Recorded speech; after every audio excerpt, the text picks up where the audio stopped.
मैं जन बसर advocate district legal service authority सोना गुरुग्राम। आज मैं आपके सामने एक बहुत ही इम्पोर्टेंट बीमारी के बारे में बताने जा रहा हूँ, जिसका हमें जानना बहुत ही आवश्यक है, क्योंकि यह बीमारी हमारे देश में एक महामारी के रूप में फैली हुई है। इस बीमारी में अलग अलग लोगों को अलग अलग तरह से प्रभावित कर रही है। यह बीमारी में सामान्य कुछ लक्षण हैं, जैसे बुखार, सूखी खांसी और थकान। कम सामान्य लक्षण हैं खुजली, गले में दर्द, खरांश, दस्त, आँख आना, सिर दर्द और स्वाद और गंध का महसूस न होना, अनुभव न होना और त्वचा या खरोंच, उंगली या पैरों में उंगलियों के रंग बदल जाना और सांस लेने में कठिनाई और सीने में दर्द व दबाव, बोलचाल व चलन में परेशानी होना। अगर हमें कोई गंभीर लक्षण लगे तो हमें डॉक्टर को फ़ोन करके उन्हें दिखाना चाहिए, उनसे सलाह लेनी चाहिए। अगर मान लो हमें सामान्य लक्षण लगते हैं तो हमें अपने घर में ही सुरक्षित रहना चाहिए। सुरक्षित रहकर हमें पौष्टिक आहार का प्रयोग करना और स्वस्थ आहार हमें लेना चाहिए और तल पदार्थों का हमें सेवन करना चाहिए।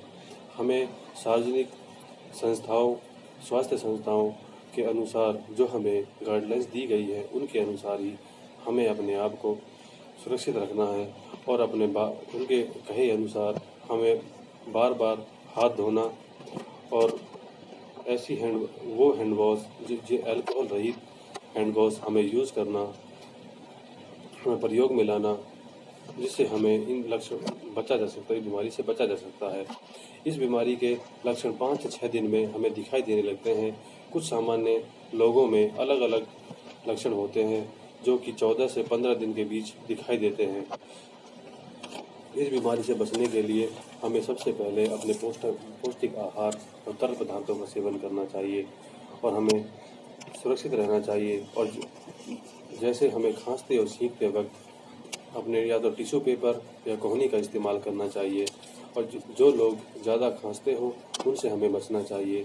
खांसते और छींकने लोगों से बचने में हमें ज़्यादा फ़ायदेमंद होगा, उनसे सोशल डिस्टेंसिंग बना के रखनी चाहिए और हमें अपने मुंह पर मास्क का प्रयोग बहुत करना चाहिए। अगर कोई छींकता है तो उसे हमें उचित रूप से सोशल डिस्टेंसिंग बनाकर ही उसे दूरी बना के रखनी चाहिए। अगर हमें किसी व्यक्ति को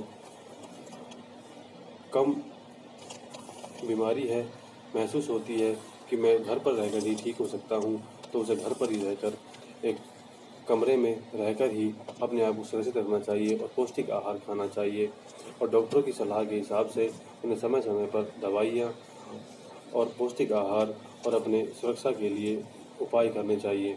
और हो सके तो अपने कपड़े, अपने खाना पीना और अपना बाथरूम भी अलग यूज़ करें और जिन जगहों को हम लगातार यूज़ करते हैं उन पर हमें समय समय पर सफाई करनी चाहिए। जो चीज़ें, जो दरवाजे वगैरह ज़्यादा खुलते हों और जिन्हें हम ज़्यादा पकड़ते हों, उन दरवाज़ों को हमें बार बार सफाई करनी चाहिए, उन्हें सैनिटाइज करना चाहिए, जिससे उन पर जो भी कीटाणु लगे हुए हैं वो साफ़ हो सके, जिससे हम अपने आप को सुरक्षित कर सकें। क्योंकि इस बीमारी की अभी तक पूरे वर्ल्ड में कोई वैक्सीन नहीं बनी हुई है, जिससे हम इस बीमारी का एकदम से इलाज कर सकें। इस बीमारी का बचने का सिर्फ एक ही तरीका है, जो है सिर्फ बचाव, एक दूसरे से बचाव है।